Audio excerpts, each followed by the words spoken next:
The Upanishads, translated by F. Max Muller in two parts. Part 1, Khandogya Upanishad, 5th, Khandaka, 10th, Khanda.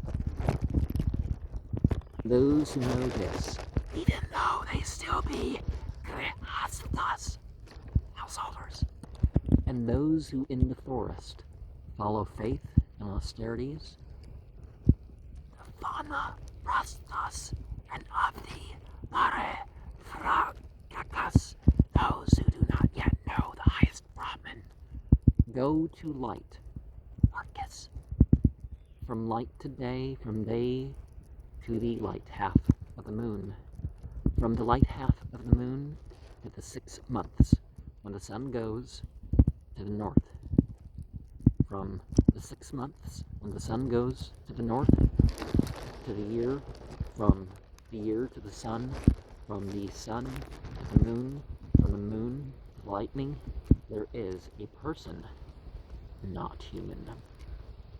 He leads them to Brahman, the conditioned Brahman. This is the path of the Devas. But they who living in a village practice alighted sacrifices, works of public utility and alms.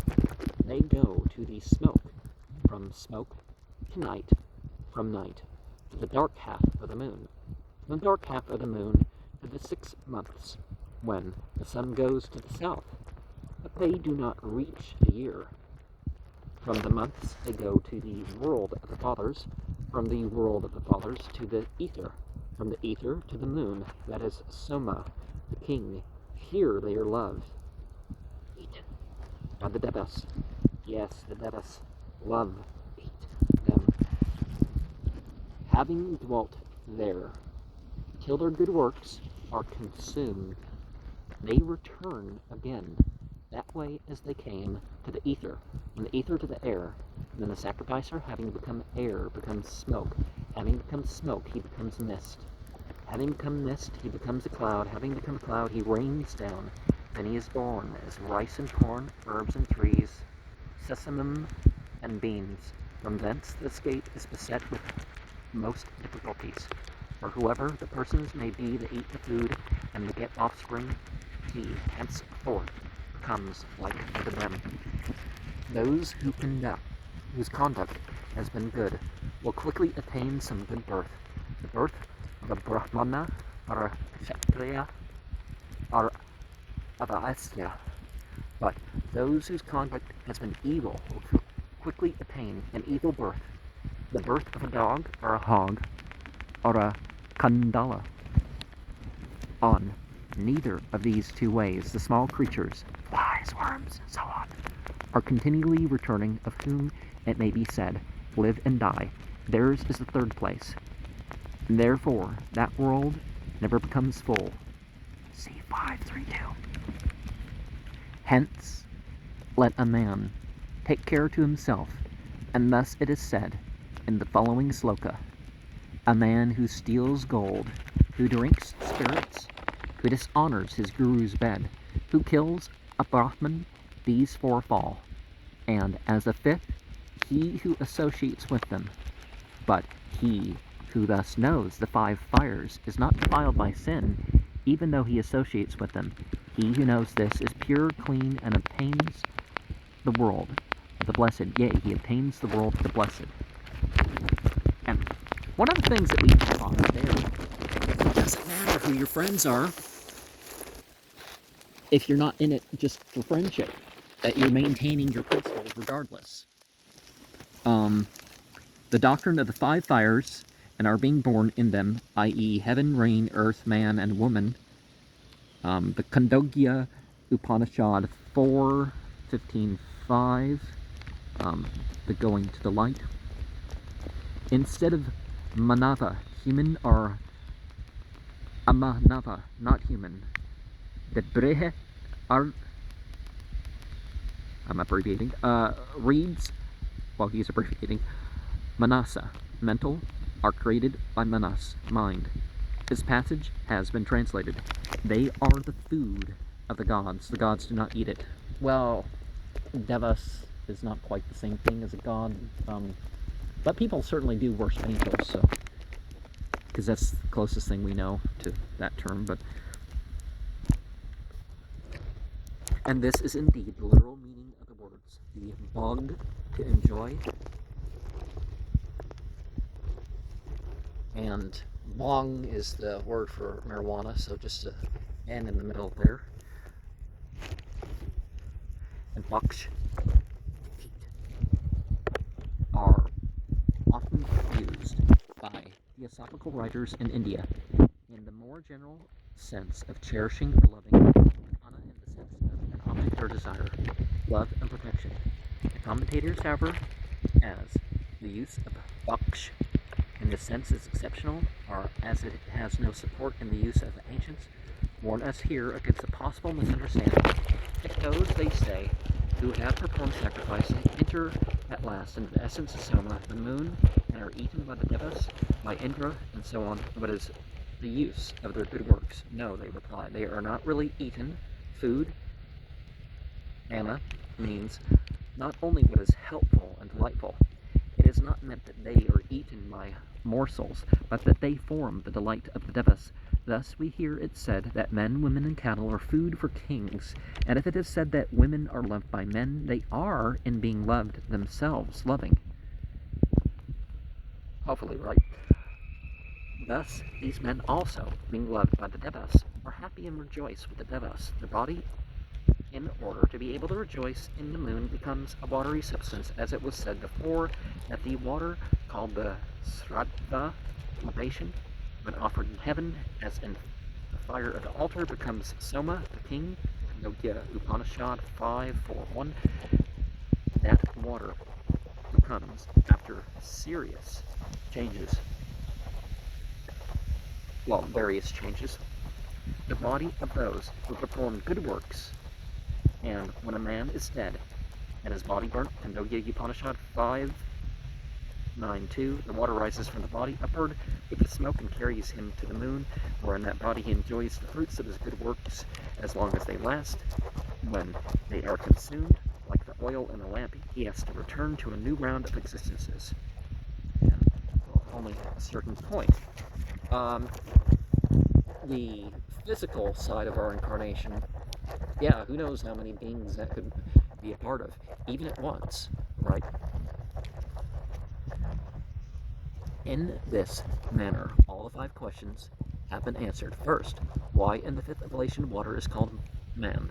Secondly, what place men go after death. Of course, we're gender neutral here.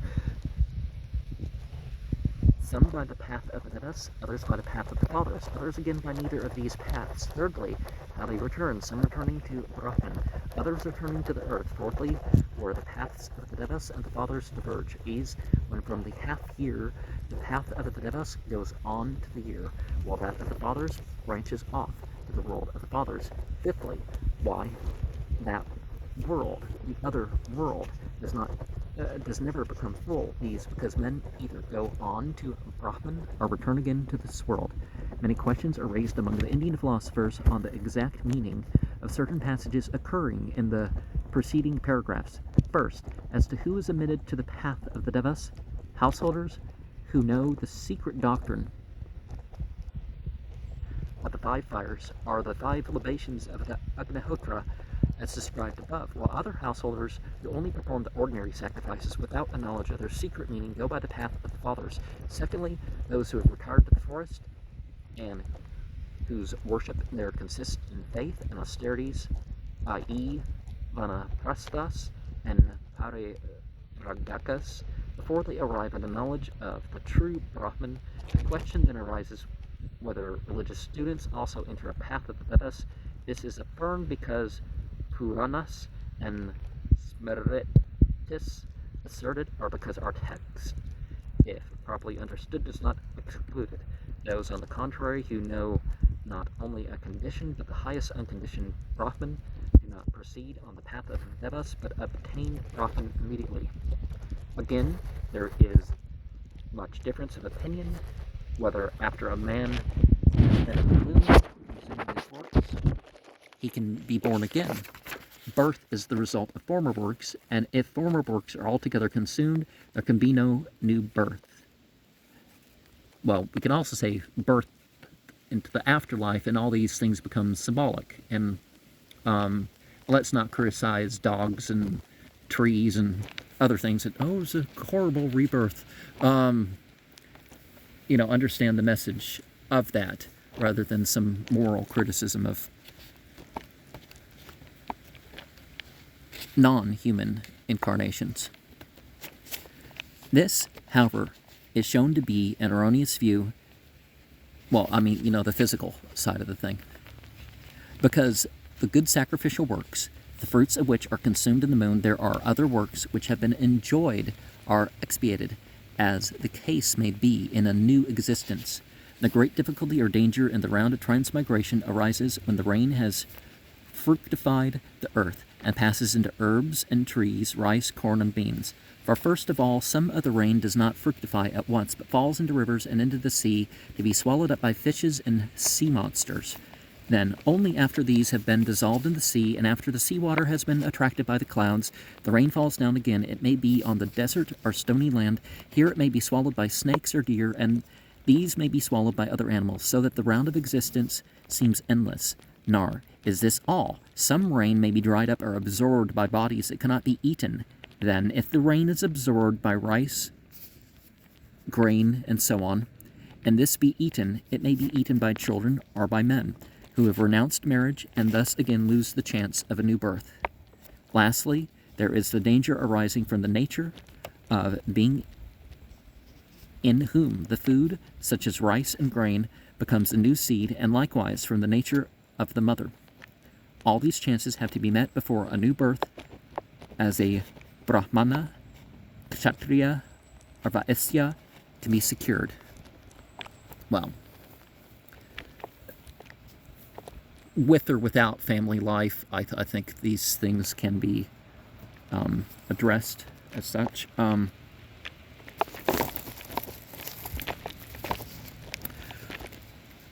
Another curious distinction is here made by Sankara in his commentary. There are some, he says, who assume the form of rice, grain, and so on, not in their descent from a higher world, as described in the Upanishad, but as a definite punishment for certain evil deeds they have committed. These remain in that state till the results of their evil deeds are over, and assume then a new body according to their work, like caterpillars. With them, there is also a consciousness of these states, and the acts which cause them to assume this or that body leave impressions behind like dreams, and let them despise taking care of themselves, okay? And the sloka mentioning the Krishtub verse of Manu 11:54. This is not the case with those who in their descent from the moon pass, as we saw, through an existence as rice, grain, and so on. They have no consciousness of such existences, at least not in their descent.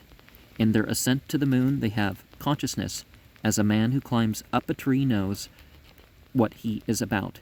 But in their descent, that consciousness is gone, as it is when a man falls down from a tree. Otherwise, a man who by his good works had deserved rewards in the moon would, while grain is being ground, suffer tortures, as if he were in hell, and that very object of good works, as taught by the Veda, would be defeated. Of course, possibly these things are vehicles as for people to experience the torments of the afterlife, and